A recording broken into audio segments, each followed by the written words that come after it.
જય શ્રી કૃષ્ણ મિત્રો, આજના લર્નિંગ સેશનમાં આપણે જોવાનું છે કે કાલે આપણે કઈ રીતના કામકાજ કરી શકીએ નિફ્ટીમાં અને બેંક નિફ્ટીમાં, અને આજે આપણે માર્કેટમાં કઈ રીતના કામકાજ કર્યું છે.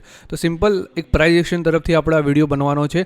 અને હવે જે પણ સિરીઝ આવશે બધી ગુજરાતીમાં આવશે, તો ટેલિગ્રામને ફોલો કરવાનું ના ભૂલતા. ટેલિગ્રામની લિંક નીચે ડિસ્ક્રિપ્શનમાં છે.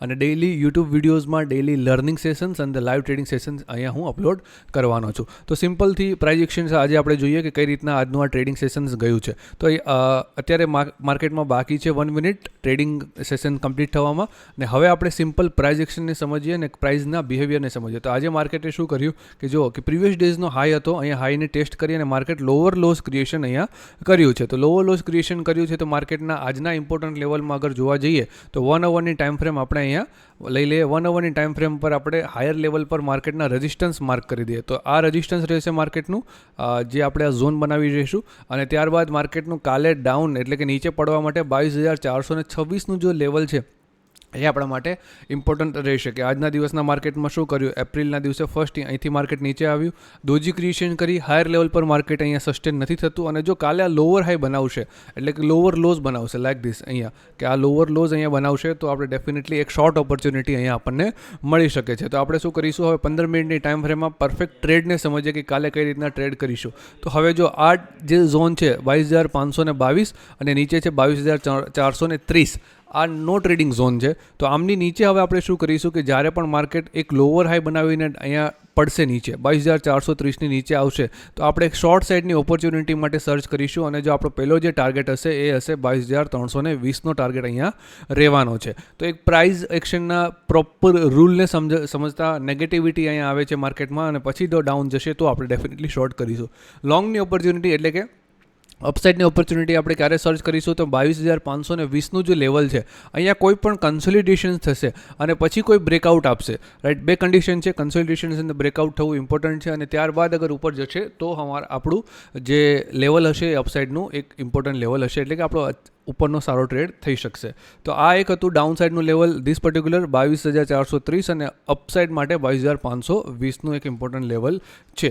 હવે આપણે એ જોવાનું છે કે માર્કેટમાં આ લેવલ આપણે માર્ક કરી દીધા, ત્યારબાદ અગર કોઈ market gap up gap down open થાય તો આપણે શું કરીશું. તો gap up gap down market open થાય તો સિમ્પલ જોઈએ કે માર્કેટ ચાન્સીસ છે કે થોડું ગેપ ડાઉન અહીંયા ઓપન થાય, જે પ્રમાણેની જે આજની પોઝિશન્સ બની છે. જો ગેપ ડાઉન ઓપન થશે તો આપણે વેઇટ કરવાનું છે કે માર્કેટનું જે 5 મિનિટનું જે છે 5 મિનિટનું ટાઈમ ક્રિએશનમાં હાયર હાઈઝ બને છે કે લોઅર લોઝ બના છે. તો હાયર હાઈઝ જો બનતું હોય તો માર્કેટમાં એક સપોર્ટ સસ્ટેન થયા પછી આપણે શું કરીશું, એમને એક મોમેન્ટમની ઉપર આપણે ડબલ્યુ પેટર્નની જે પેટર્ન્સ આવે છે એમની ઉપર ટ્રેડ કરીશું.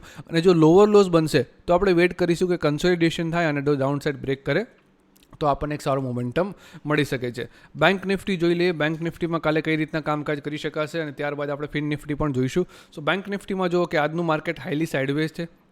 15 મિનિટની ટાઈમ ફ્રેમ છે. 15 મિનિટની ટાઈમ ફ્રેમમાં આપણે અપસાઇડ અને ડાઉન સાઇડ બંને લેવલ અહીંયા માર્ક કરી દઈએ, રાઈટ. અને પછી 1 અવર ઉપર આપણે આવી જઈએ, તેથી ખબર પડે આપણને કે મોમેન્ટમ કઈ ડાયરેક્શનનું છે.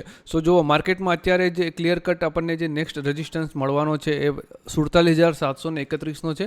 અને ત્યારબાદ ડાઉન સાઇડ જે સપોર્ટ મળવાનો છે એ માર્કેટમાં રહેવાનો છે 47,240ની આસપાસ, એટલે કે 47,242નો એક સપોર્ટ અહીંયા રહેવાનો છે. તો આ છે માર્કેટના ઇમ્પોર્ટન્ટ લેવલ. હવે કાલે શું કરવાનું છે કે માર્કેટ અગર 47,444ના જો લેવલ છે એમની નીચે અગર 5 મિનિટની ટાઈમ ફ્રેમમાં લોઅર લોઝ બનાવતું દેખાય તો આપણે શું કરીશું, એમને શોર્ટ સાઇડ એક સારો એવો ટ્રેડ થઈ શકે. માર્કેટના મોમેન્ટમ પ્રમાણે આપણું જે ટાર્ગેટ હોઈ શકે છે 47,230નો 47,230નો ટાર્ગેટ થઈ શકે. અને લોંગ સાઇડ આપણે ત્યારે જ જઈશું જ્યારે માર્કેટ 47,730ની ઉપર 47,730ની ઉપર સસ્ટેન થશે, એટલે કે થોડી વાર ટાઈમ પાસ કરશે તો આપણે લોંગ સાઇડનું કંઈ વિચારીશું એમની ઉપર. ત્યાં સુધી આપણો જે માર્કેટનો જે વ્યૂ રહેશે ડાઉન સાઇડનો રહેવાશે, કેમ કે માર્કેટમાં ઓલ ઓવર ધ નિફ્ટી જે સેગમેન્ટ છે એ ડાઉન સાઇડની મોમેન્ટમ આપી રહ્યું છે. હવે નિફ્ટી ફિન સર્વિસ એટલે કે ફિન નિફ્ટી આપણે જોઈ લઈએ, જેથી કરીને આપણને કાલનો એક હીરો ઝીરો ટ્રેડ સારો તો અહીંયા મળી શકે.